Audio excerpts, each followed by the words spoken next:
जी के कुशल नेतृत्व में कृषि एवं कृषकों के विकास के लिए सतत प्रयत्नशील हैं। माननीय कृषि मंत्री माननीय श्री सूर्य प्रताप शाही जी, मैं उनसे अनुरोध करूंगी कि अतिथियों का स्वागत करें।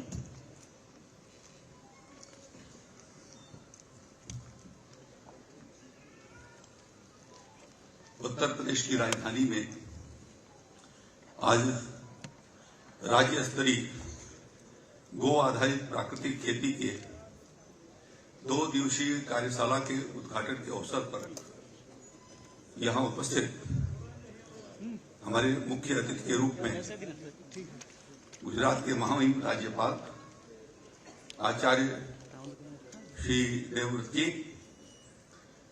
अपने राज्य के साधक और तपस्वी और अत्यंत ही कर्मठ मुख्यमंत्री आदरणीय योगी आदित्यनाथ जी, इस कार्यक्रम में उपस्थित उद्यान और विपणन विभाग के स्वतंत्र प्रभार मंत्री आदरणीय श्री दिनेश प्रताप सिंह जी, मेरे साथ जो कृषि और कृषि शिक्षा में सहयोग कर रहे हैं ऐसे आदरणीय श्री राज्य मंत्री बलदेव सिंह औलख जी, राज्य के कृषि उत्पादन आयुक्त जो स्वयं एक कृषि छात्र भी हैं रहे हैं ऐसे आदरणीय श्री मनोज सिंह जी, मेरे साथ लगातार कृषि विभाग को आयामों तक पहुंचाते हुए और किसानों के बीच में उतारने वाले मेरे अपर मुख्य सचिव डॉक्टर देवेश चतुर्वेदी जी, कृषि विभाग के विभागाध्यक्ष निदेशक श्री विवेक सिंह जी, आज के इस कार्यक्रम में उपस्थित माननीय विधायकगण, सभी दूर देहात से आए हुए गो आधारित और प्राकृतिक खेती पर काम करने वाले हमारे समर्पित किसान भाइयों और बहनों, कृषि विभाग के अधिकारी मित्रों, सभी कृषि से संबंधित वैज्ञानिकगण, मीडिया के सभी सम्मानित भाइयों और बहनों, हम जानते हैं कि उत्तर प्रदेश एक कृषि प्रधान प्रदेश के रूप में है, जहां की अर्थव्यवस्था बहुत ज्यादा, यदि मैं कहूं तो 68% लोग आजीविका का कृषि कार्यों पर भी या कृषि क्षेत्र में मजदूरी करके अपना जीवन श्रमिक के रूप में जीवन यापन करते हैं। और इस तरीके से राज्य का एक प्रमुख अर्थव्यवस्था में हमारा कृषि क्षेत्र का योगदान है और उस योगदान को बनाए जाने में आपकी अभूतपूर्व भूमिका है। अभी आप सबने वैश्विक महामारी के दरमियान भी कृषि कार्यों को निर्बाध रूप से, आदरणीय मुख्यमंत्री जी का यह आशीर्वाद रहा कि उत्तर प्रदेश में हम लोगों ने सबसे पहले कृषि क्षेत्र के लिए सारी पाबंदियों को हटा करके और उस समय की रबी की कटाई कैसे हो सके और किसान के अनाज कैसे उन तक के घर तक पहुंच सके और उनके परिवार की व्यवस्था ठीक से चल सके, उस दृष्टि से एक अद्भुत प्रयास किए गए। मुख्यमंत्री जी ने राज्य की 1 ट्रिलियन इकोनॉमी के रूप में अर्थव्यवस्था को खड़ा करने का फैसला किया है और उसमें कृषि क्षेत्र भी एक महत्वपूर्ण क्षेत्र है। और इस दृष्टि से जो ये हमारी जो बहुत प्राचीन विधा रही है, जिसको हमने विगत वर्षों में छोड़ा है, कम किया है और उसके बहुत सारे जो दुष्परिणाम सामने आए हैं वो आचार्य जी खुद आपके सामने रखेंगे, मैं उस पर ज्यादा समय नहीं लेना चाहता।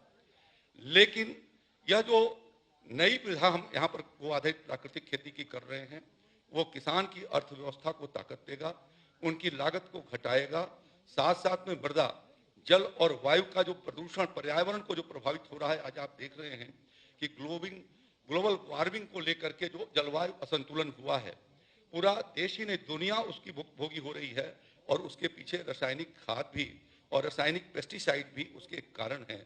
मैं ज्यादा समय नहीं लेना चाहता, लेकिन योगी आदित्यनाथ जी की सरकार इस काम को प्राकृतिक गो आधारित प्राकृतिक खेती को और प्राकृतिक खेती को पूरे अंजाम तक पहुंचाने के लिए प्रतिबद्ध और कृत संकल्पित है और लगातार मुख्यमंत्री जी इसकी समीक्षा करते रहते हैं। और इनकी प्रेरणा से ही हम लोगों ने सरकार बनते ही राज्य योजना से पोषित हमने बुंदेलखंड के भीतर प्राकृतिक खेती के 23,500 क्लस्टर बनाए जाने के हम लोगों ने फैसले किए और बुंदेलखंड के सभी 47 विकास खंडों के 7 जनपदों के 47 विकास खंडों के भीतर 500 हेक्टेयर के भीतर ये क्लस्टर की शुरुआत हम कर रहे हैं। और इसी तरीके से national mission on agriculture on natural farming के आधार पर हम लोगों ने, हमारे पास 23 जिले का प्रोग्राम था, हम लोगों ने 27 जिले का था, 22 जिले और भी भारत सरकार से अनुरोध करके ऐड कराया है। और इस तरीके से 85,710 हेक्टेयर के भीतर हम इस काम को आगे की ओर बढ़ा सकेंगे। और उस दृष्टि से राज्य के भीतर 3 वर्षों के भीतर लगभग 1.25 लाख हेक्टेयर के भीतर गो आधारित प्राकृतिक खेती का हम एक दिशा के रूप में समर्पण के भाव से हमारे किसान भाई कर सकेंगे। जब 2020 में नमामि गंगे कार्यक्रम के अंतर्गत हम लोगों ने इसकी शुरुआत किया था, तो उस समय 1022 गांव के बीच में इस काम को शुरू किए और धीरे धीरे किसानों ने उसको एडॉप्ट किया है, उनको ग्रहण किया है। और आज मैं समझता हूं कि राज्य के भीतर लगभग 10,000 से ज्यादा किसान इस पर काम कर रहे हैं। लगभग 50 से ज्यादा एपीओ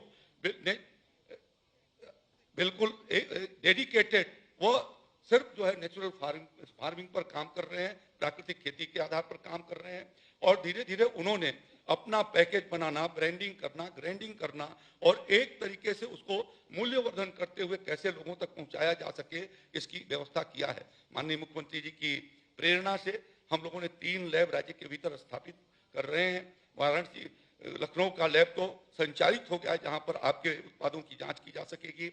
वाराणसी के भीतर और मेरठ के भीतर भी हम इस लैब का निर्माण कर रहे हैं। हमारे सारे कृषि विश्वविद्यालय, 5 कृषि विश्वविद्यालय के भीतर हम लोगों ने यह व्यवस्था बना रखी है कि वहां पर 1 हेक्टेयर के भीतर प्राकृतिक खेती की शुरुआत हमने गो आधारित प्राकृतिक खेती की शुरू करा दिया है।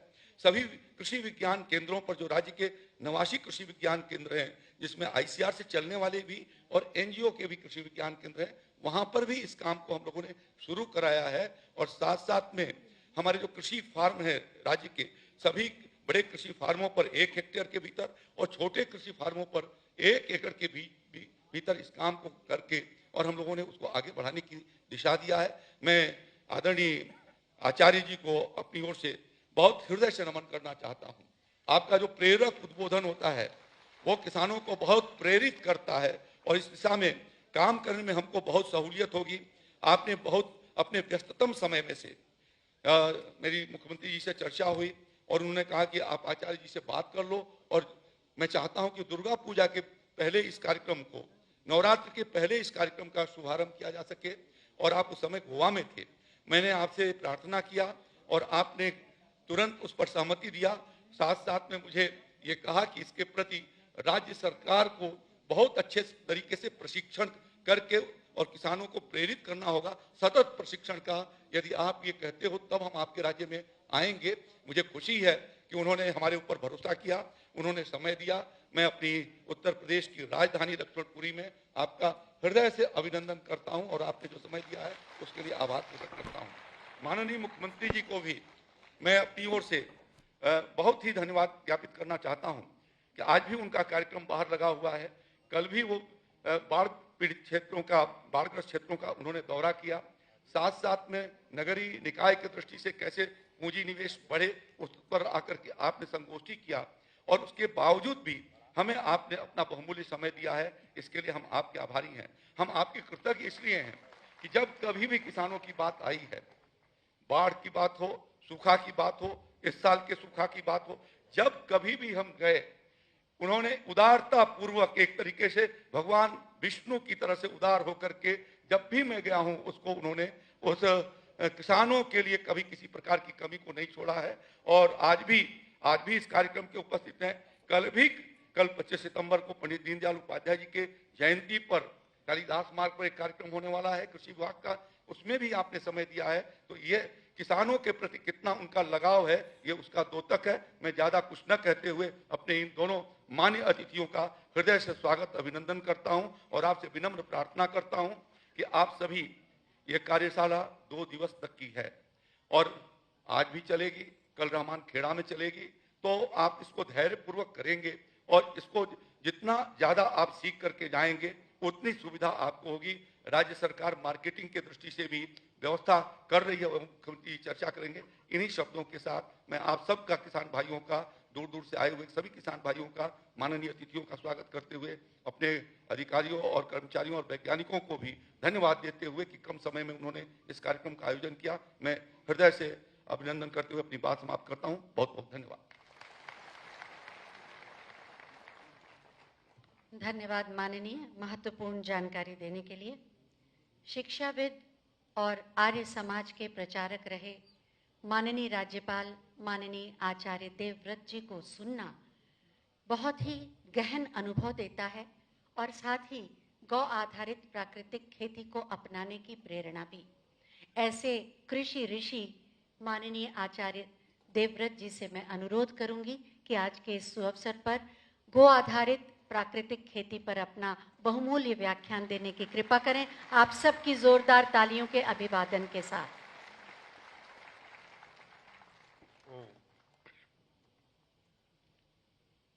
ओम अक्षयरमा दिव्य कृषि मित कृषस्व माता भूमि पुत्रो अहम पृथिव्या। ओम शांति। उत्तर प्रदेश के हम सब के लिए प्रेरणा स्रोत, भारतीय संस्कृति परंपराओं के हम सब के हृदय में विचारों को उतारने वाले बहुत ही कर्मठ और बहुत ही सौम्य आदरणीय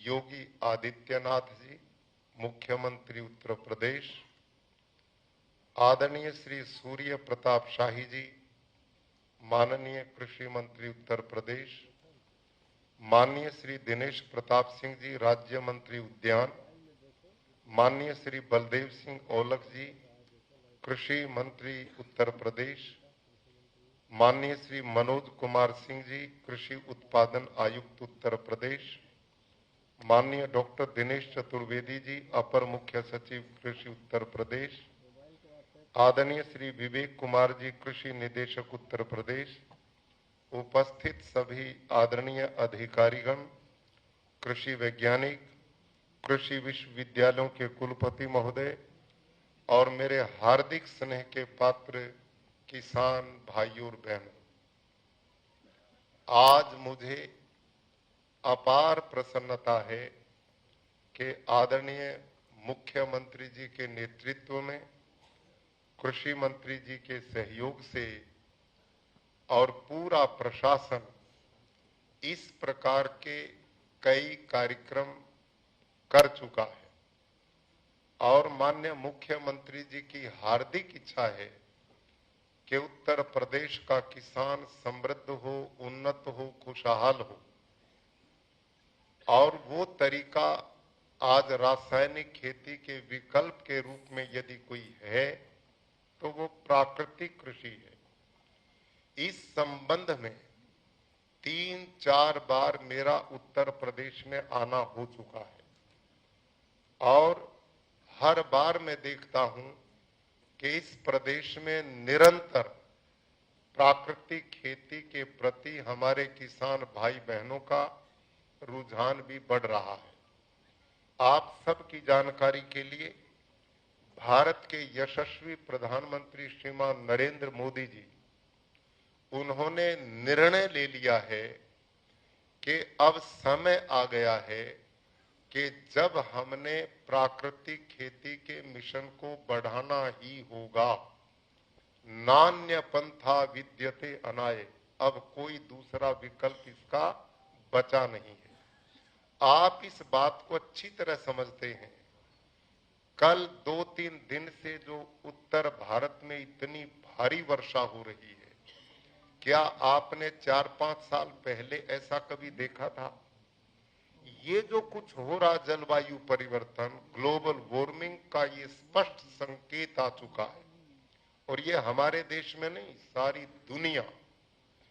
हम अनेक ऐसी बीमारियों का इलाज तो ढूंढ लेते हैं असाध्य का, जैसे कोरोना तक का ढूंढ लिया, लेकिन इस प्रकृति का मुकाबला कैसे करोगे? अति वृष्टि हो जाए, कौन सा इंजेक्शन निकालोगे? और अति अकाल पड़ जाए, उसका क्या इलाज है?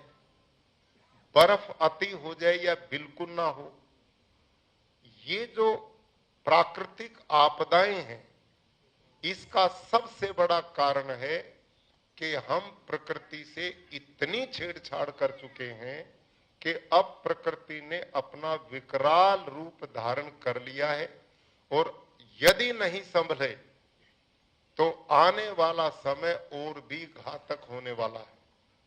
मैं आदरणीय मुख्यमंत्री जी को बधाई देता हूं, जहां उन्होंने इस बहुत बीमारू राज्य को, क्योंकि मैं पड़ोसी हूं आपका, मैं हरियाणा का हूं, मेरी बहुत रिश्तेदारियां पश्चिमी उत्तर प्रदेश में हैं, आना जाना मेरा बहुत रहता था, लेकिन हमें सूचना दी जाती थी, भाई मेहमान महोदय आना है तो सूर्य छिपने से पहले आ जाना, बाद में आ गया तो सेवादार मिलेंगे।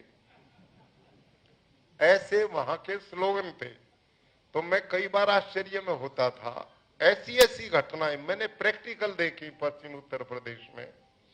मैं रिश्तेदारी में आया हुआ, मेरे साथ परिवार के संबंधी भी एक दो थे। शाम के समय उन दिनों घरों में शौचालय की व्यवस्था कहीं भी नहीं थी, लोग शाम को घूमने के लिए खेतों में जाना पड़ता था।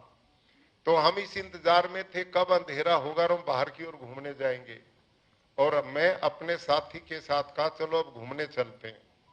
तो हमारे साथ जिन रिश्तेदार के यहाँ मैं गया हुआ था, उन्होंने कहा कहाँ चले? मैंने कहा बाहर जंगल पानी के लिए जाएंगे। उन्होंने कहा तुम पहले क्यों नहीं गए? मैं कहा अब क्या दिक्कत है, दिन में कैसे जाते? तो उन्होंने कहा अब तो सेवादार मिलेंगे। अब मैंने यूं नहीं पता सेवादार कौन है। तो सेवादार का मतलब अपहरण करने वाले अब आ गए हैं, यदि आप जाओगे तो वापस नहीं आओगे। मैं कहा फिर अब क्या करें, जाना तो पड़ेगा।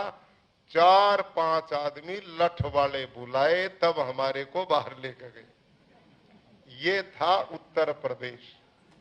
और रात को रुकना बड़ा अभिशाप होता था, क्योंकि उन लोगों ने मान लिया था बिजली हमारे भाग में है ही नहीं, यहां बिजली कभी आती नहीं थी, सड़कें टूटी पड़ी, बिजली की व्यवस्था नहीं, शिक्षा का प्रबंध नहीं, यानी कि ऐसा प्रदेश जहां लोग रहना भी नहीं चाहते थे।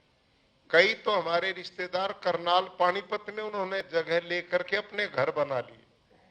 लेकिन आज गौरव होता है जब हम उत्तर प्रदेश में प्रवेश करते हैं, अब गाड़ी हिलना बंद कर दे और समूथ चले तो समझो उत्तर प्रदेश शुरू हो गया। और किसान के खेत में बिजली है, खुशहाली है, अपहरण करता नहीं। और इसका सबसे बड़ा प्रमाण ये है कि आपके यहां जमीन खरीदना मुश्किल हो गया, जमीनों के रेट बढ़ गए। इसका मतलब अब ये लोग बाहर नहीं जाना चाहते, पक्का प्रबंध लोगों ने कर लिया।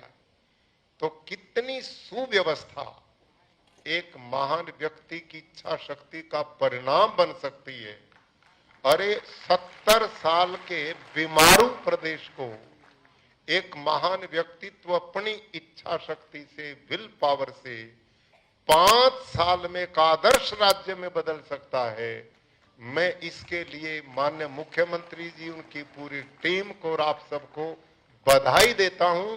और केवल बदल नहीं सकते, अपितु एक रोल मॉडल के रूप में उत्तर प्रदेश उभरा है। और लोग कहते हैं मॉडल वो अपनाओ जो योगी जी अपनाते हैं। तो ये कितनी बड़ी एक विजय प्रदेश के लिए।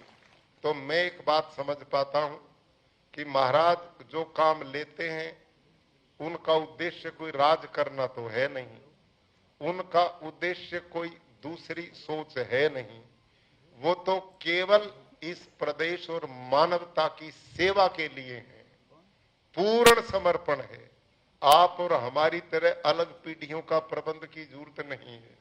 वो तो एक मिशन के लिए इस सेवा के भाव से करें। तो उन्होंने एक बीड़ा जो उठाया प्राकृतिक खेती का, मैं समझता हूं अब ये काम रुकने वाला नहीं। और इतनी बड़ी क्रांति इस देश में होने वाली है कि जो इस देश को आत्मनिर्भर भी बनाएगी, इसके गौरव को भी बढ़ाएगी, किसान को समृद्ध करेगी, पर्यावरण को बचाएगी, धरती मां को बचाएगी, पानी का संरक्षण होगा, देसी गौ माता जो सड़कों पे घूम रही वो आपके खूंटे पे आएगी और लोगों का स्वास्थ्य बचेगा। ये सारे के सारे ईश्वरीय कार्य हैं, ईश्वरीय कार्य। भाई और बहनों, किसान की समृद्धि का रास्ता बनेगा। आप सबके मनों में पहली जो सबसे बड़ी समस्या है, वहीं से मैं अपनी बात शुरू करता हूं और आपके बीच में एक ध्यान आपको रहे। मेरे को माननीय मंत्री जी ने बताया ये कार्यशाला आपकी 2 दिन की है और मैं पिछले 3-4 दिन से लगातार इस मिशन पर निकला हूं। मैं पहले बेंगलोर में रहा, कर्नाटक में गया, वहां के बाद में कल 3 दिन से प्राकृतिक खेती का ही मिशन है, वहां हजारों व्यक्ति माननीय मुख्यमंत्री सामंत जी ने गोवा में रखा, वहां था मैं। वहां से मैंने वापस जाना था, वहीं यहां से मेरे को सूचना मिली कि आपका कार्यक्रम है, तो मैं अहमदाबाद की बजाय टिकट कैंसिल करके इधर आ गया हूं। इसके बाद मेरा आसाम में है, उसके बाद उत्तराखंड है, उसके बाद महाराष्ट्र है, हरियाणा में भी अभी 5 दिन पहले कार्यक्रम, जिसमें 2 प्रदेश के मुख्यमंत्री मेरे खेत में थे, और क्या नाम, हरियाणा और गुजरात, वहां के कृषि मंत्री भी। और ये सारा मिशन माननीय प्रधानमंत्री जी की योजना से है कि अब हमने इस देश के लोगों के स्वास्थ्य को बचाना पड़ेगा। मिट्टी जहरीली हो चुकी है। इस कार्यक्रम में मैं अभी रहने वाला हूं, आपके बीच में एक जानकारी दे दूं अगली बात से पहले। माननीय मुख्यमंत्री जी हमारे बीच में, इतना बड़ा प्रदेश है, ये प्रदेश थोड़ा देश ही है। आपके इस प्रदेश से तो बहुत देश हैं जो छोटे हैं। इतना बड़ा विशाल प्रदेश, इतने कार्यक्रम नियमित, ये न छुट्टी लेते न अवकाश लेते, रात दिन अपने मिशन पर है। तो हमने अपने इस कार्यक्रम को चलाना है और मैं इस विद्या का मास्टर जी हूं पूरा, क्योंकि मैंने यहां जो मैं भाषण नहीं दे रहा, बातचीत मैंने आपसे करनी है। गुरुकुल कुरुक्षेत्र में जो लोग गए होंगे, मैं उनसे निवेदन करूंगा बीच में जरूर उसको देख करके आए। मैं जो भी बात कहूंगा मैंने पढ़ी हुई बात नहीं कहनी, मैंने वो आपके बीच में रखनी जो अपने खेत में 7 साल से मैं कर रहा हूं, प्रैक्टिकल एक एक विषय। और वो विषय इतने आकर्षक हैं, इतना आनंद देंगे आपको, आप बोर हो ही नहीं सकते। आपको इतना सुख मिलेगा नई नई बातों की जानकारी का कि खेती भी होगी और आनंद भी आएगा। इतनी बढ़िया मजबूत क्लास मैंने आपकी लेनी है। और आपकी जानकारी के लिए मैं 35 वर्ष तक वहां गुरुकुल में प्रधानाचार्य रहा, बच्चे पढ़ाता रहा हूं। मेरे को बच्चे पढ़ाने की इतनी बढ़िया नॉलेज और तरीका है कि उस कोने में भी जो गड़बड़ है वहां भी मैं पता कर लेता हूं। तो आज हमारी जो क्लास चलेगी ना, आज जो क्लास चलेगी वो ऐसी चलेगी कि मैं आपको एक एक को मास्टर ट्रेनर बना करके भेजूंगा यहां से, एक एक को। और गारंटी, एक ध्यान करना बस, यहां ऐसे प्राणियों से मैं निवेदन करूंगा जो यहां बैठकर इस मोबाइल को जेब में जरूर डाल लें। इसने मानसिक संतुलन बिगाड़ दिए लोगों को, हर समय इस पे यूं यूं यूं चलते रहते हैं, कोई काम नहीं, ना रात को सोते ना दिन में सोते, पागल अर्ध पागल बना दिया लोगों को। यहां इस क्लास में मेरा निवेदन है, जिसने यही देखना वो बाहर बैठ कर देखें, छाया है यहां पेड़ों की।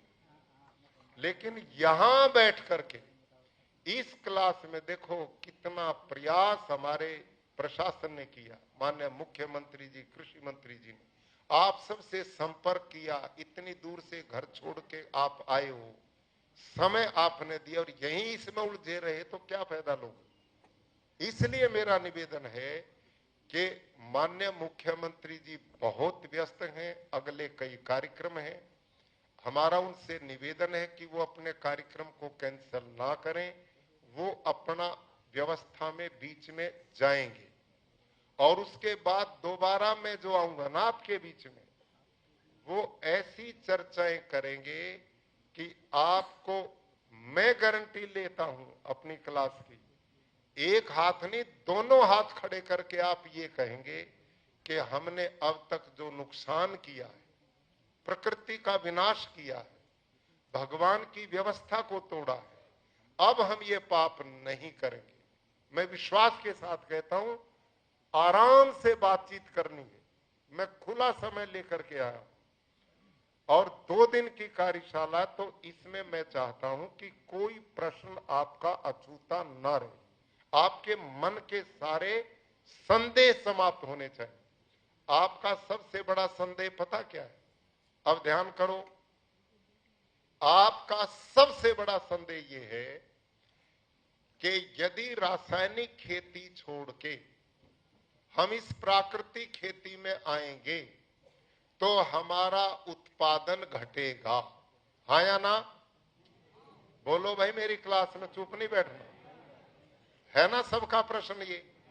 और इस बात को सोच के आप डरे बैठे हो कि थोड़ी सी तो जमीन है, इसमें ये प्राकृतिक खेती शुरू करा देगा, उसमें होगा कुछ नहीं, बच्चे भूखे मरेंगे, काहे को करें इस खेती को, है ना सबका सवाल ये। एक सवाल। नंबर दूसरा सवाल, आजकल हमारे कृषि वैज्ञानिकों ने एक प्रचार शुरू किया है, मेरा उनके प्रति बहुत सम्मान है। हमारे भारत के कृषि वैज्ञानिकों का बड़ा योगदान 60 के दशक में, जब भारत विदेशों से अनाज मंगाता था, हरित क्रांति के द्वारा इन लोगों ने बहुत बड़ी सेवा की, पूरा देश इनका आभारी है।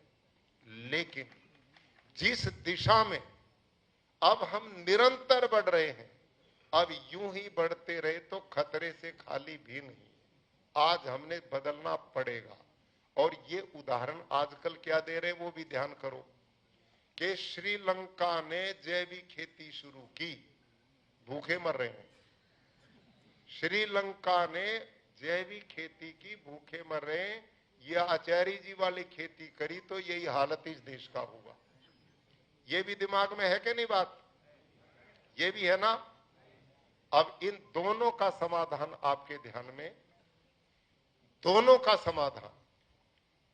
मैं जिस खेती की चर्चा करता हूं वो जैविक खेती नहीं है, वो ऑर्गेनिक फार्मिंग नहीं है। श्रीलंका में जो ऑर्गेनिक फार्मिंग की है, पहला तो वहां की सरकार के पैसे खत्म हो गए थे, यूरिया डीएपी मंगाने की ताकत नहीं बची। आनन फानन में लोगों को कहा गोबर वाली खेती शुरू कर दो, उसकी कोई ट्रेनिंग नहीं दी गई। और मैं भी 3 साल ऑर्गेनिक खेती कर चुका हूं। कुरुक्षेत्र के गुरुकुल में मेरे पास 200 एकड़ जमीन है। वो 200 एकड़ में पूरे में मैं अपनी प्राकृतिक खेती करता हूं, लेकिन प्राकृतिक से पहले मैंने वहां भी जैविक खेती की 3 साल, और पहले साल कुछ नहीं मिला, दूसरे साल 51% मिला, तीसरे साल 80% मिला। लेकिन जैविक खेती में न तो मेरी मेहनत कम हुई, न मेरा खर्चा कम हुआ, न 3 साल मेरे को उत्पादन पूरा मिला। तो मैंने खुद विचार किया, तेरे पास तो 200 एकड़ जमीन है, 5 एकड़ में तूने की है, क्या फर्क पड़ता है। लेकिन जिस किसान के पास जमीन ही बेचारे के पास 2-4 एकड़ है और वो इस जैविक खेती को करेगा तो भूखा मरेगा, बच्चे कहां से पालेगा। तो मैंने देखा ये जैविक खेती बिल्कुल कुछ नहीं, ये तो एक ग्रांट आती भारत सरकार से, मिलजुल करके पिट बनाते हैं, उसमें जो केचुआ पालते वो भी अपने देश का नहीं, वो भी बाहर का है, वो भी अपने देश का नहीं है।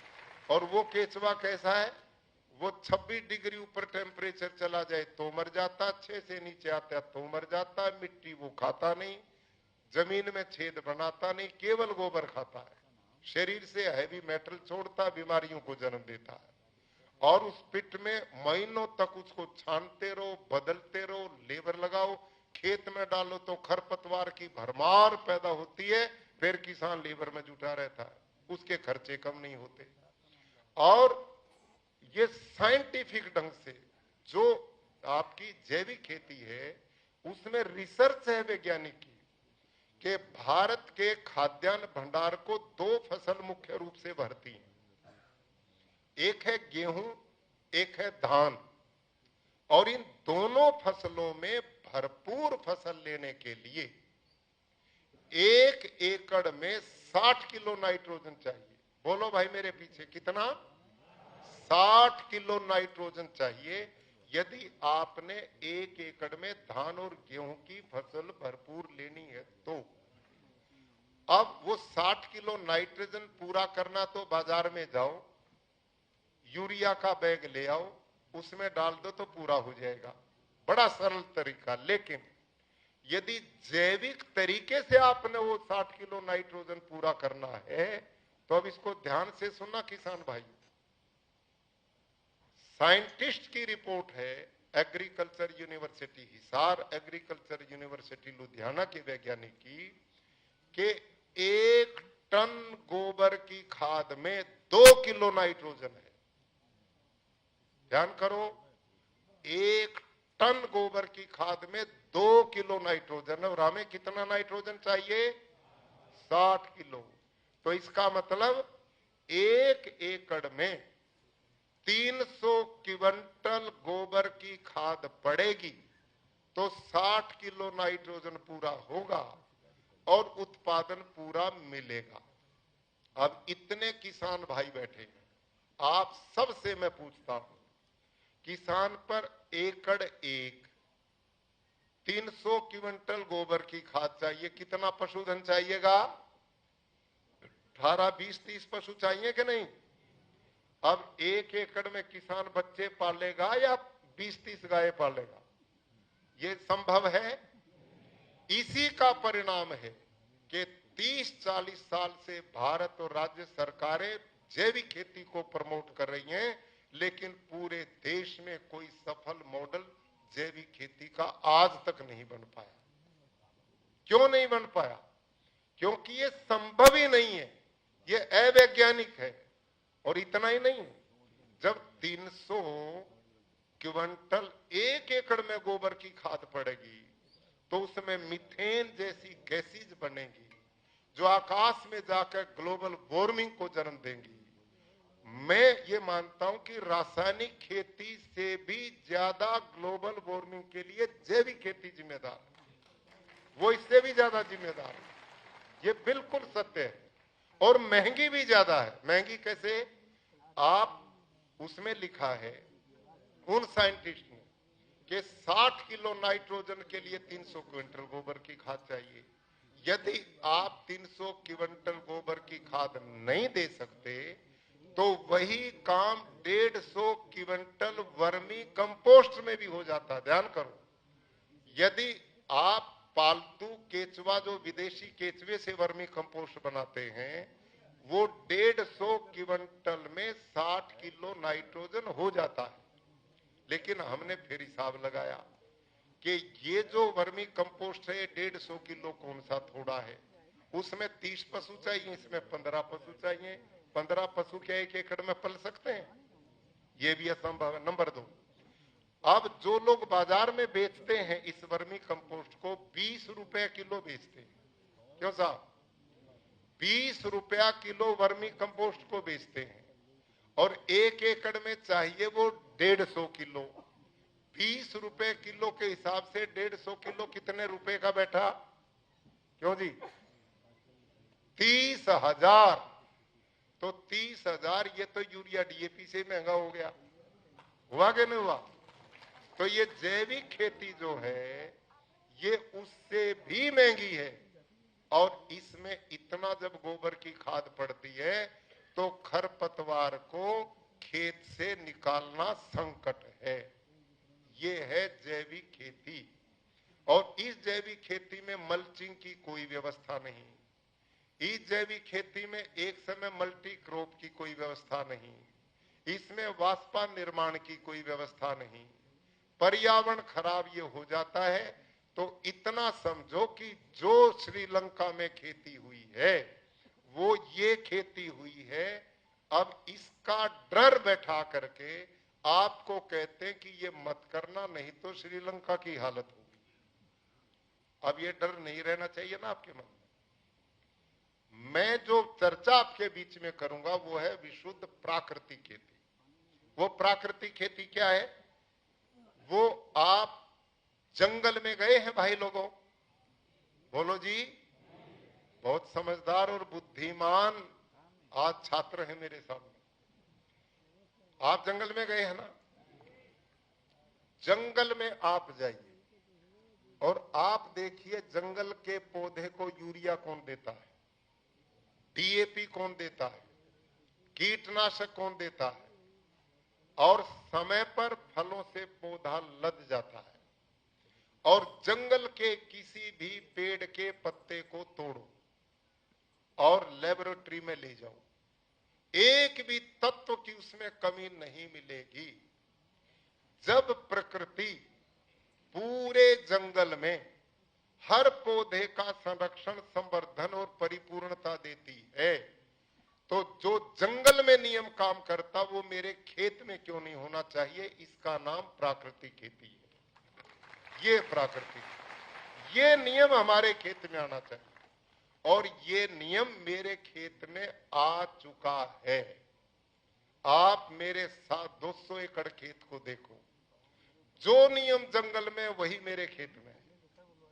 और उसी का परिणाम है जो लोग इस चिंता में बैठे कि हमारा उत्पादन घट जाएगा, मेरा तो बढ़ गया, मेरा तो ज्यादा होता जा रहा हर बार।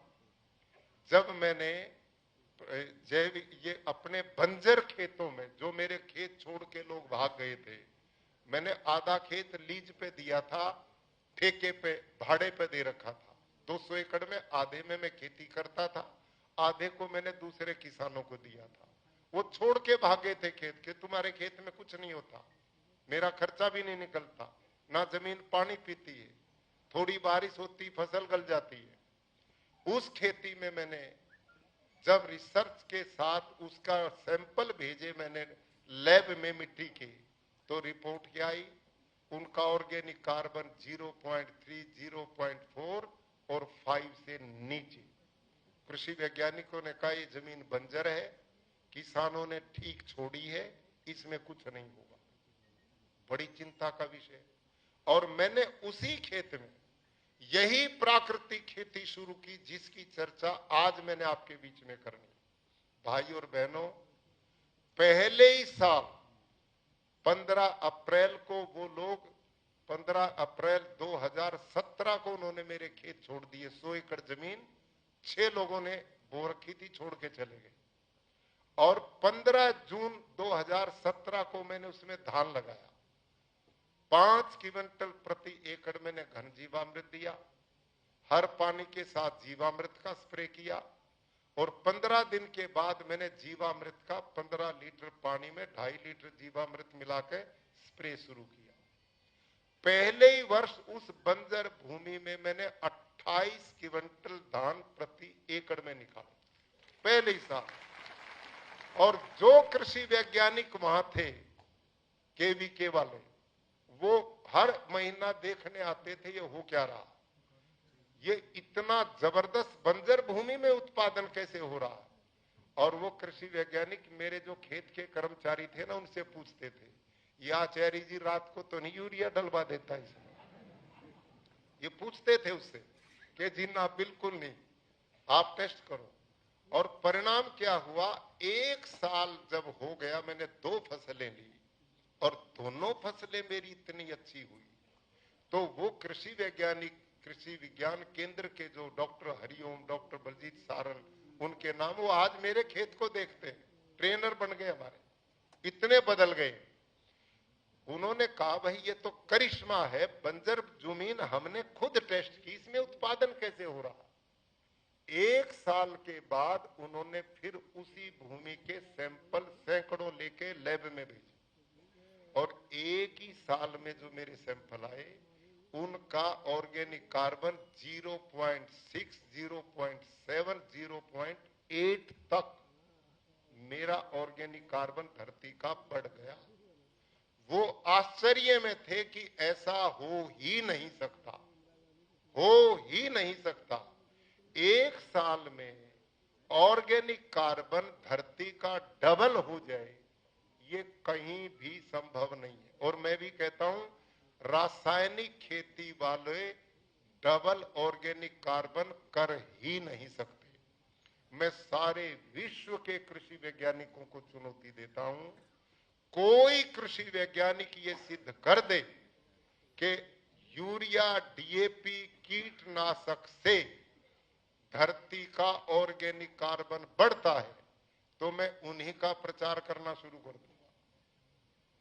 कोई दुनिया का विश्व के लिए ये रासायनिक जो है खाद, ये ऑर्गेनिक कार्बन घटाते हैं, फर्टिलिटी कम करते हैं, बढ़ाने का इनमें कोई तरीका नहीं है।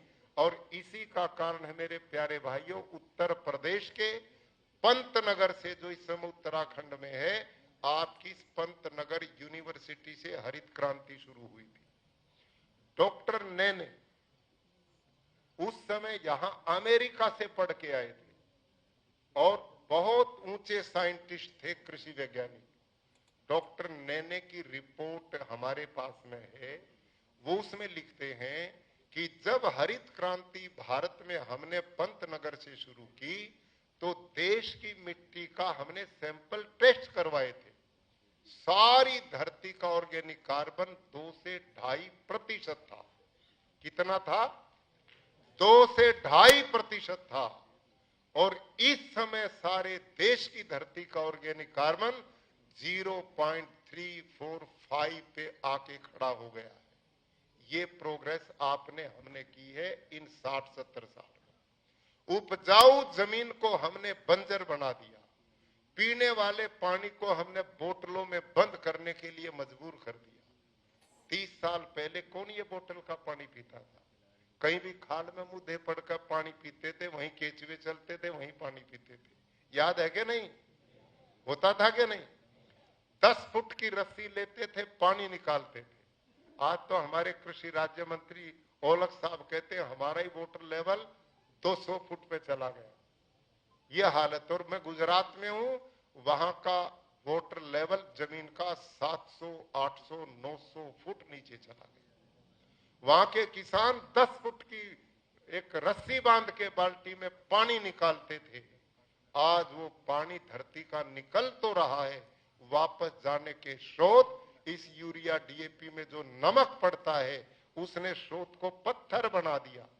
बारिश आती है, उपजाऊ 6 इंच मिट्टी जो ऊपर की जो हजारों साल में बनती है, आपकी सारी उपजाऊ जमीन को भुरभुरा कर दिया, कमजोर कर दिया।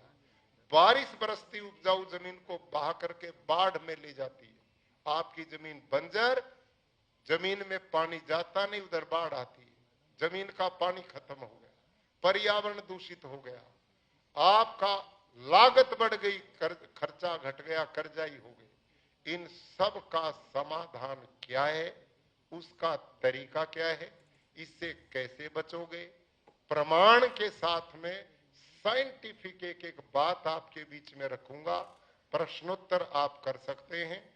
अब मैं माननीय मुख्यमंत्री जी ने अगली यात्रा पे जाना, अपनी बात को यहीं समाप्त करूंगा और मैं फिर आऊंगा मुख्यमंत्री जी के बाद विधिवत क्लास लगाने के लिए। ठीक है? आप रहोगे कि नहीं? आप रहोगे या भागोगे? सही किसान हो के नहीं? सही हो ना? ट्रेनर बनाऊंगा पक्का। और ऐसी खेती करोगे, कहोगे जीवन बदल गया, भाग्य बदल गया, देश बदल गया। आप एकदम संपन्नता की ओर आओगे।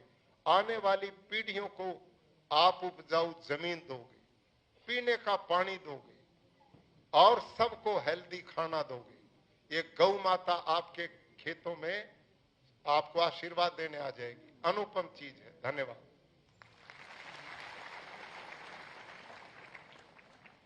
बहुत बहुत धन्यवाद माननीय, आपके अति महत्वपूर्ण उद्बोधन के लिए। इस कार्यशाला में आपका सानिध्य और सामीप्य निश्चित रूप से सार्थक परिणाम लाएगा और आत्मनिर्भर भारत के निर्माण में महत्वपूर्ण भूमिका निभाएगा।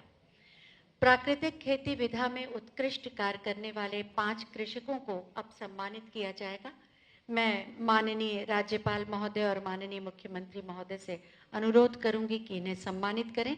नाम ले रही हूं मैं, किसानों से अनुरोध करूंगी कि वो मंच पर आ जाएं। श्री महेंद्र सिंह फूलपुर आजमगढ़ से, श्री रमेश आर्य छजलैट मुरादाबाद से, श्री हिमांशु गंगवार शमशाबाद फरुखाबाद से, श्री सत्य प्रकाश मिश्र बछरावा रायबरेली से और श्री रमाकांत त्रिपाठी मलवा फतेहपुर से। श्री महेंद्र सिंह फूलपुर आजमगढ़ से,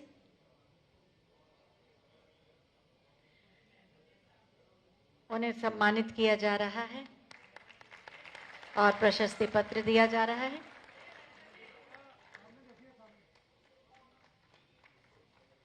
और इसके बाद आमंत्रित करेंगे श्री रमेश आर्य जी को।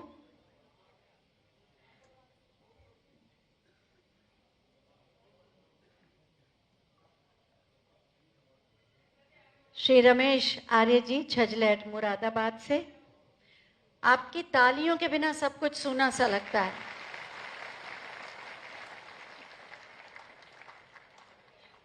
शॉल और प्रशस्ति पत्र के द्वारा इनका अभिनंदन। श्री हिमांशु गंगवार शमशाबाद फरुखाबाद से।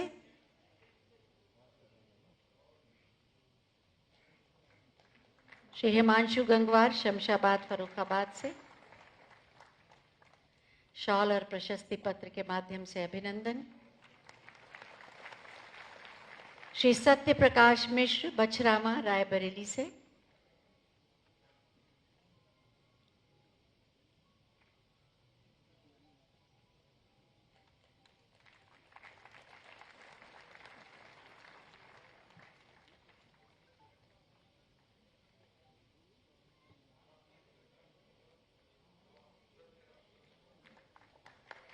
श्री रमाकांत त्रिपाठी मलवा फतेहपुर से।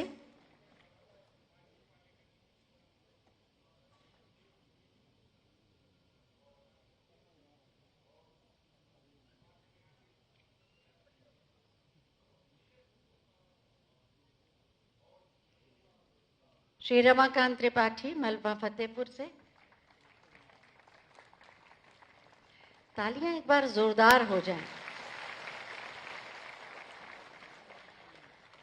अलीगढ़ के श्री संतोष सिंह जी ने गोबर से निर्मित माननीय मुख्यमंत्री जी के लिए एक नेम प्लेट बनाई है। हम उनसे अनुरोध करेंगे कि वो नेम प्लेट दें।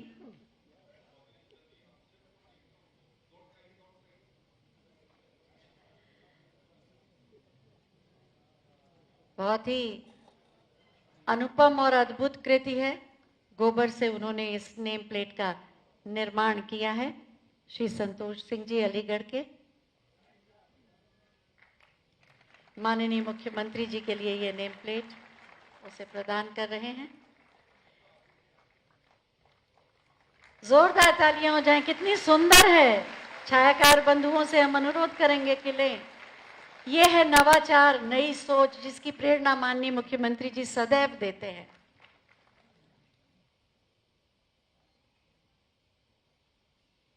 बहुत बहुत धन्यवाद आपका, आप सभी का बहुत बहुत धन्यवाद माननीय।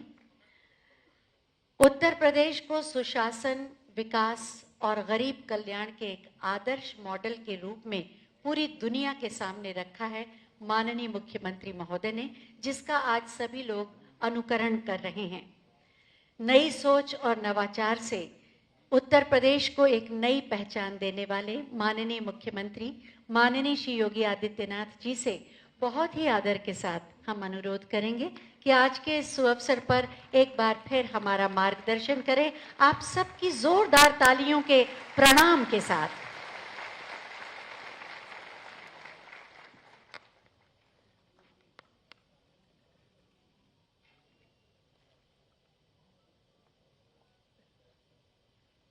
गौ आधारित प्राकृतिक खेती के लिए आयोजित आज की इस विशेष कार्यशाला में गुजरात के माननीय राज्यपाल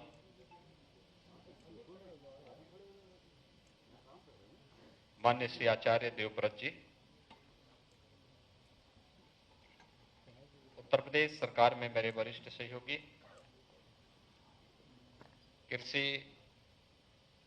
कृषि शिक्षा एवं अनुसंधान विभाग के मंत्री श्री सूर्य प्रताप शाही जी, प्रदेश के गन्ना एवं चीनी मिल विभाग के मंत्री चौधरी लक्ष्मी नारायण जी, प्रदेश के उद्यान राज्य मंत्री स्वतंत्र प्रभार श्री दिनेश प्रताप सिंह जी, कृषि विभाग के राज्य मंत्री सरदार बलदेव सिंह ओलख जी, प्रदेश के ग्राम्य विकास विभाग के राज्य मंत्री श्रीमती विजय लक्ष्मी गौतम जी,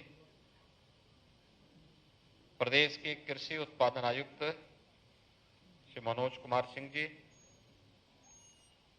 अपर मुख्य सचिव कृषि श्री देवेश चतुर्वेदी जी, कृषि निदेशक, आज के इस विशेष कार्यशाला में उपस्थित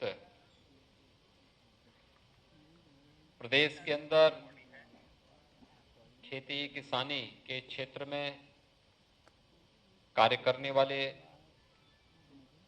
कृषि शिक्षा से जुड़े हुए हमारे कृषि वैज्ञानिक गण, कृषि विभाग के अधिकारीगण और विगत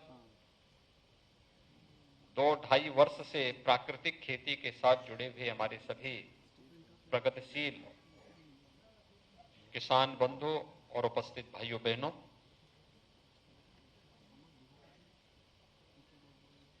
भारत की आस्था और धरती माता को बचाने के इस अभिनव कार्यक्रम को आगे बढ़ाने के लिए आदरणीय प्रधानमंत्री जी की प्रेरणा और उनके मार्गदर्शन में जो कार्य आचार्य देवव्रत जी कर रहे हैं और लगातार उनका सानिध्य पूरे देश को प्राप्त हो रहा है, उत्तर प्रदेश के अंदर इतनी बड़ी किसी बड़ी दूसरी कार्यशाला में मेरा उनके साथ एक साथ बैठने का मुझे अवसर प्राप्त हुआ है। मैं इस अवसर पर आप सभी इस धरती माता को बचाने, गौ माता की रक्षा के लिए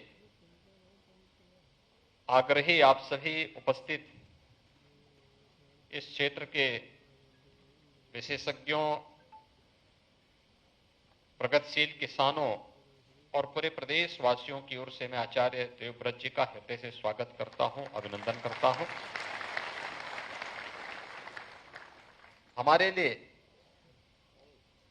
वास्तव में यह कार्यक्रम भारत की आस्था को बचाने का तो कार्यक्रम है ही, इस धरती माता को उसके वास्तविक स्वरूप में रखने का भी एक अभियान है।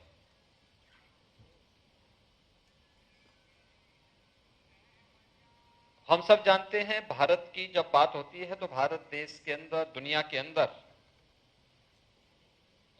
एक कृषि प्रधान देश माना जाता रहा है। कृषि प्रधान भारत की अर्थव्यवस्था का आधार भारतीय गोवंश रहा है और भारतीय गोवंश के कारण जो चर्चा यहां पर आचार्य जी अभी अपने उद्बोधन में कर रहे थे, आधुनिक तकनीक के आने के पहले अगर आप भारत के खेती किसानी से जुड़े हुए पुरातन अध्ययन को देखेंगे तो आपका ध्यान इस ओर बरबस आकर्षित करते हैं कि इस धरती से उस प्रकार की उत्पादन हमारा किसान अतीत में लेता रहा है। औद्योगिक क्रांति, जब यूरोप के अंदर औद्योगिक क्रांति आई और उसके बाद यह देश जब गुलामी की ओर गया तो धीरे धीरे करके भारत की परंपरागत जो खेती किसानी थी, आस्था थी, इन सब पर प्रहार होना प्रारंभ हुआ था और वहीं से पराभव भी शुरू हुआ। यह अभियान भले ही हम लोगों ने देश के अंदर खाद्यान्न में आत्मनिर्भरता के लक्ष्य को प्राप्त किया हो और निसंदेह आजादी के बाद इसमें बहुत अच्छी सफलता भी प्राप्त हुई, लेकिन इसके दुष्परिणामों से भी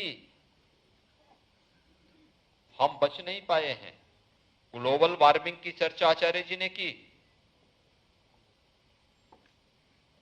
लेकिन मेरा यह मानना है कि मैं अक्सर जनता दर्शन के कार्यक्रम में बैठता हूं, जनता जनार्दन से मिलता हूं, और अगर मेरे पास 100 एप्लीकेशन एक साथ आई हैं तो उसमें से 10 एप्लीकेशन ऐसी होती हैं जो गंभीर बीमारी से ग्रसित लोगों को आर्थिक सहायता की जिससे उनकी मांग होती है। कोई कैंसर से पीड़ित है, किसी की किडनी खराब हो गई है, किसी का लीवर खराब हो गया है। ये केवल पैसे का लेन देन का मामला नहीं होता, वो हमसे सहायता मांगते हैं, हम मुख्यमंत्री राहत कोष से उनको पैसा भी देते हैं, लेकिन साथ साथ हमारे मेरे मन में एक बात आती है कि वास्तव में ये तो जरूरतमंद है, पीड़ित है, इसको तो सहायता देनी चाहिए। इस बीमारी का कारण क्या है? आखिर क्या कारण है? कहीं ना कहीं खान पान, कहीं ना कहीं कुछ ऐसी चीजें जरूर हैं जो एक बड़े तबके के स्वास्थ्य के साथ खिलवाड़ कर रहा है, जो उसकी जवानी होनी चाहिए थी, जिस जवानी में उसकी ऊर्जा और उसकी प्रतिभा का लाभ इस समाज को, इस देश को,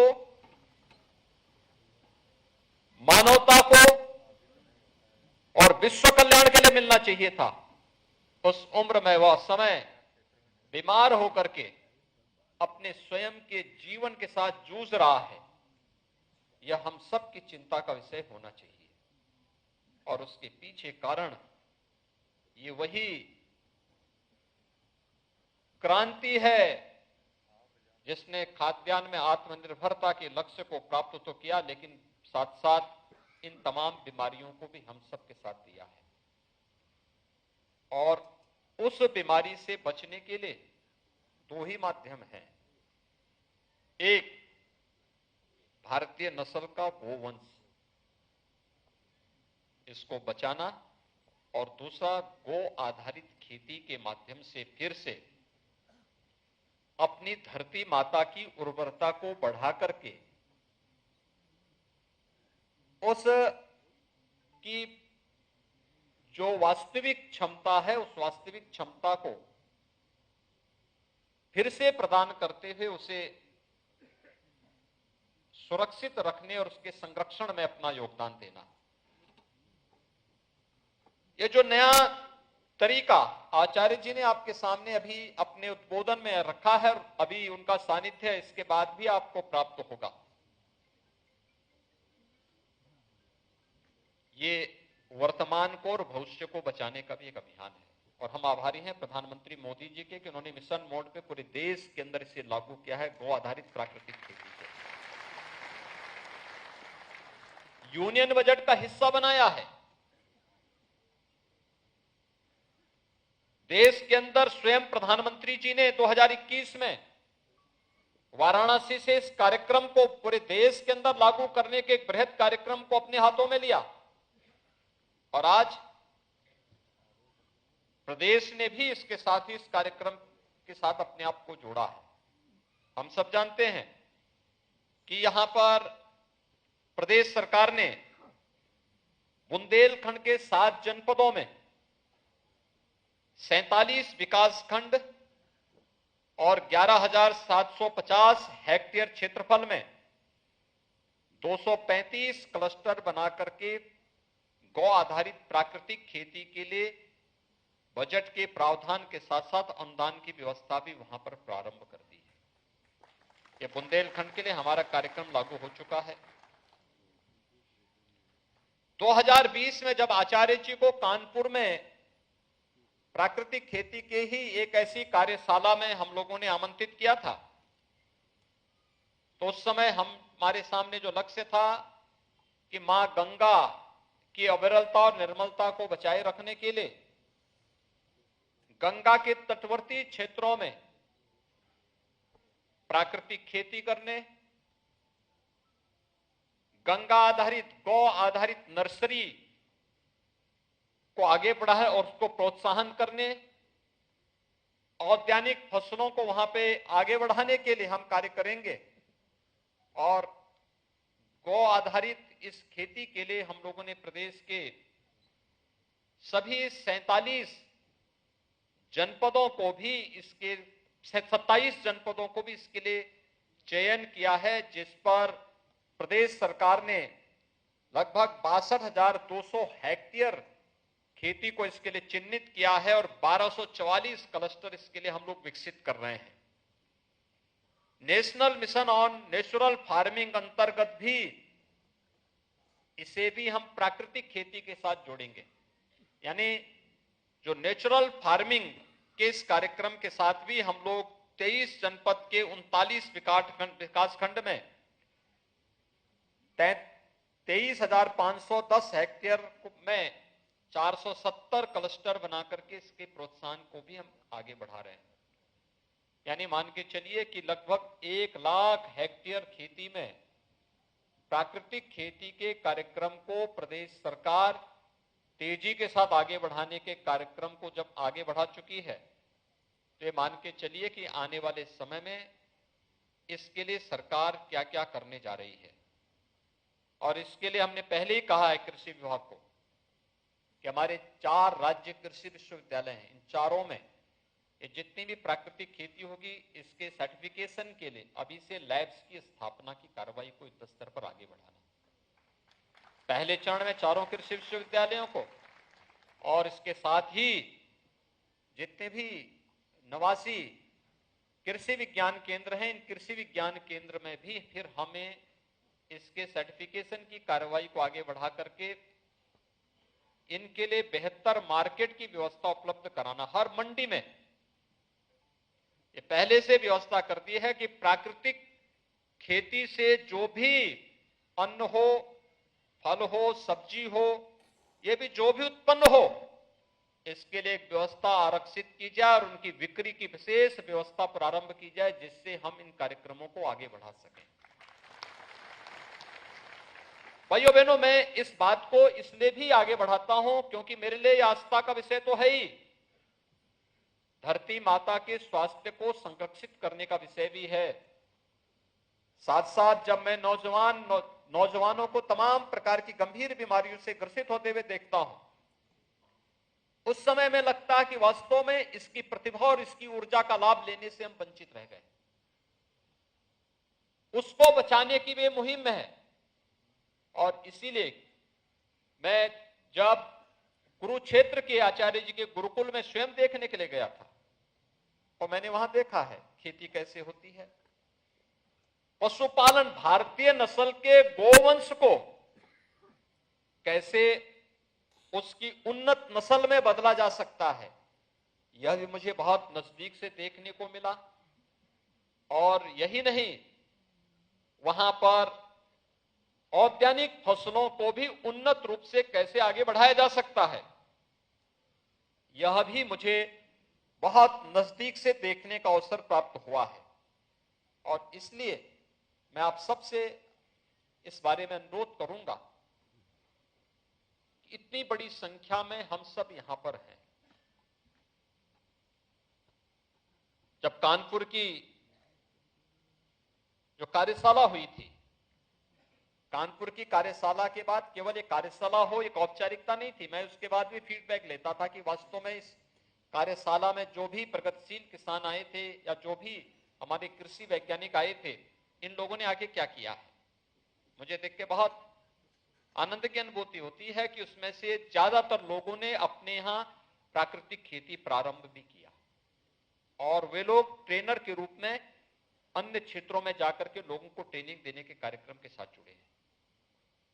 ज्ञान की परंपरा तो आदान प्रदान से ही चलती है और इसीलिए आपके लिए 2 दिवसीय कार्यशाला आपको एक मास्टर ट्रेनर के रूप में आगे बढ़ाने के लिए एक मौका है। मार्केट हम देंगे, आपके द्वारा जो प्राकृतिक प्रोडक्ट पैदा होगा उसके लिए बाजार की व्यवस्था हम करेंगे, उसके सर्टिफिकेशन की व्यवस्था हम करेंगे और उसका अच्छा दाम मिले इसको भी सरकार हर स्तर पर प्रोत्साहित करेगी। हम लोग ये भी व्यवस्था करेंगे, किसान कृषि विभाग इस बात को सुनिश्चित करेगी कि जो किसान इसके साथ जुड़ रहा है, प्राकृतिक खेती के साथ जुड़ रहा है, उसको हम लोग अगर किन्हीं कारणों से, यद्यपि कोई इस प्रकार की कहीं कोई गुंजाइश भी है ही नहीं कि वहां पर उसे कोई नुकसान हो, लेकिन अगर फिर भी कोई ऐसी स्थिति आती है तो सरकार उसमें आपके साथ खड़ी है, कहीं कोई समस्या नहीं आएगी। हमें इसके बारे में जाना पड़ेगा और इसी में, क्योंकि अगर हमें किसान की आमदनी को दुगना करना है वो तो प्रधानमंत्री जी ने कर दिया है। लागत का 1.5 गुना एमएसपी दिया है, अन्य तमाम चीजों में सब्सिडी देकर के हम लोगों ने खेती के दायरे को बढ़ाया है, सिंचाई की अच्छी सुविधा दी है। अकेले उत्तर प्रदेश ने विगत 5 वर्ष में 21 लाख हेक्टेयर भूमि को सिंचाई की अतिरिक्त सुविधा उपलब्ध करवाई है। 21 लाख हेक्टेयर भूमि को। पहले डीजल में कितना पैसा लगता था, आज बिजली देनी प्रारंभ हुई, गांव-गांव में बिजली जा रही है और अब तो हम लोगों ने पहली बार हुआ उत्तर प्रदेश के अंदर कि बिजली के दाम खेती किसानी के मामले में आज लगभग आधे किए गए हैं। उत्तर प्रदेश के अंदर आधा हुआ है और हमारा प्रयास है पीएम कुसुम योजना के अंतर्गत अगले 1 वर्ष में 30,000 सोलर पैनल उपलब्ध करवा करके किसानों को सोलर पैनल उपलब्ध करवा करके उन्हें बिजली की व्यवस्था से भी मुक्त करते हुए सोलर का भी उपयोग करें, आराम से उनको मुफ्त में ही वहां पर उनको पानी भी मिलेगा। तो लागत तो इससे कम हो ही रही है, लेकिन अगर फर्टिलाइजर, केमिकल और पेस्टिसाइड इससे मुक्ति मिलेगी तो जो आचार्य जी कह रहे थे कि 15,000 पर एकड़ में अभी खर्चा आता है पेस्टिसाइड, केमिकल और फर्टिलाइजर का, वह 1,000 में सीमित हो जाएगा।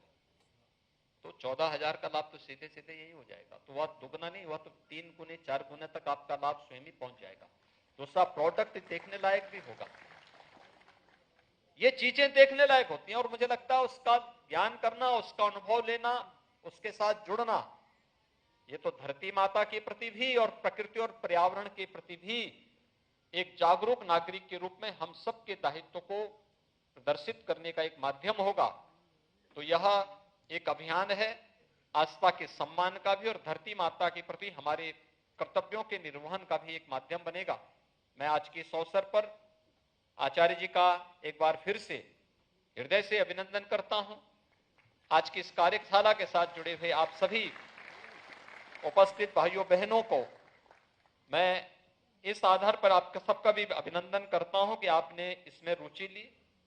इसमें बहुत सारे तो हमारे ऐसे इस क्षेत्र में कार्य करने वाले जो शोधार्थी हैं, कृषि वैज्ञानिक हैं या प्रगतिशील किसान हैं कि जो पिछले 2-3 वर्ष से लगातार इस कार्यक्रम के साथ जुड़े हैं, उन्होंने अच्छा किया है, अच्छा काम कर रहे हैं। उनका हम उपयोग भी करते हैं, उनको कई जगह भेजते भी हैं कि भाई आप जाइए उन जनपदों में एक कार्यशाला लगाइए, लोग वहां पे कुछ प्रशिक्षण लोग लेंगे, अच्छा कार्य होगा और हमें इसके साथ जुड़ना होगा। तो लागत स्वतः ही कम होगी, उत्पादन अच्छा होगा और जो प्रोडक्ट आप देंगे वह देखने लायक भी होगा, अच्छा स्वाद भी होगा। तो यह भी उसके साथ होगा। इस 2 दिवसीय कार्यशाला के लिए मेरी शुभकामनाएं हैं और मैं आपको इसी बात के लिए आश्वस्त कर सकता हूं कि राज्य सरकार इस पूरे अभियान में आपके साथ होगी, पग पग पर आपके साथ होगी, किसी भी प्रकार की चुनौती आपके सामने नहीं आने देगी। मैं कृषि विभाग को इसमें रुचि लेने के लिए, कृषि वैज्ञानिकों को इसके साथ रुचि लेने के लिए और प्रगतिशील किसानों के साथ साथ आम जन को भी इसमें रुचि लेने के लिए मैं हृदय से साधुवाद देता हूं और विश्वास व्यक्त करता हूं कि हम इसे सफलता की नई ऊंचाइयों तक पहुंचाएंगे। धन्यवाद। जय हिंद। बहुत बहुत धन्यवाद माननीय, आपके प्रेरणादायी सारगर्भित बहुमूल्य उद्बोधन के लिए। और अब बारी है स्मृति चिन्ह प्रदान करने की।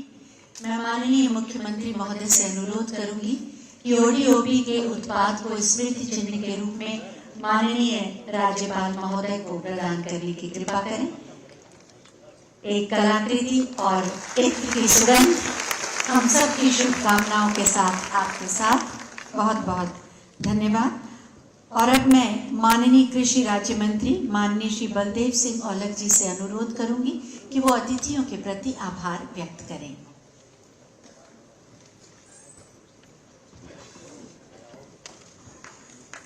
राज्य स्तरीय गौ आधारित प्राकृतिक खेती की कार्यशाला में हमारे मुख्य अतिथि के रूप में गुजरात के राज्यपाल श्रीमान राज्यपाल महोदय जी, हमारे किसानों के मसीहा और उत्तर प्रदेश के माननीय मुख्यमंत्री जी, कृषि मंत्री आदरणीय प्रताप शाही जी, हमारे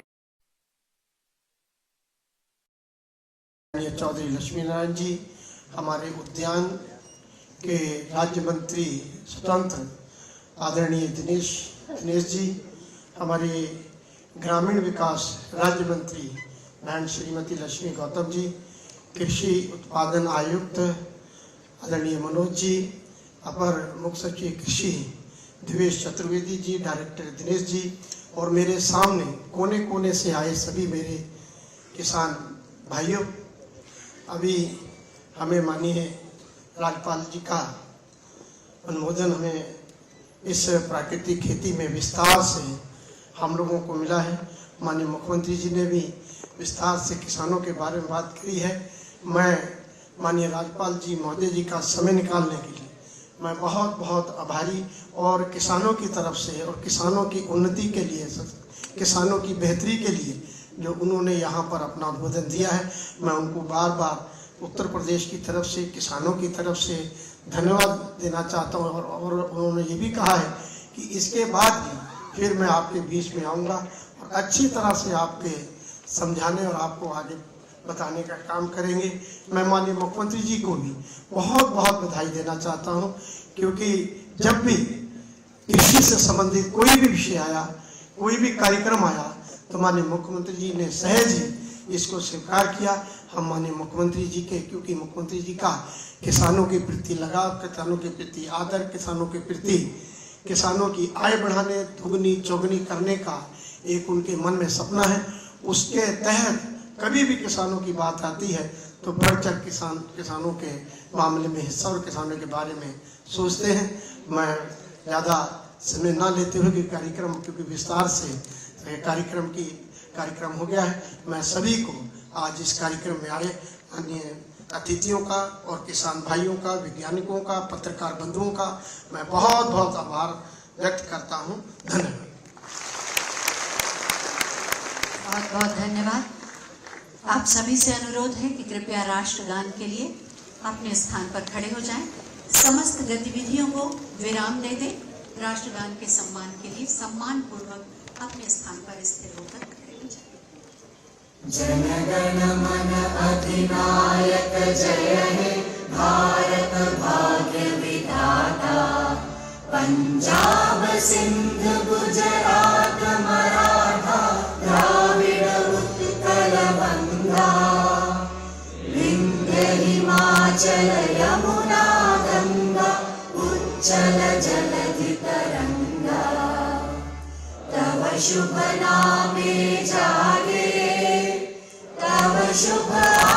क्षमा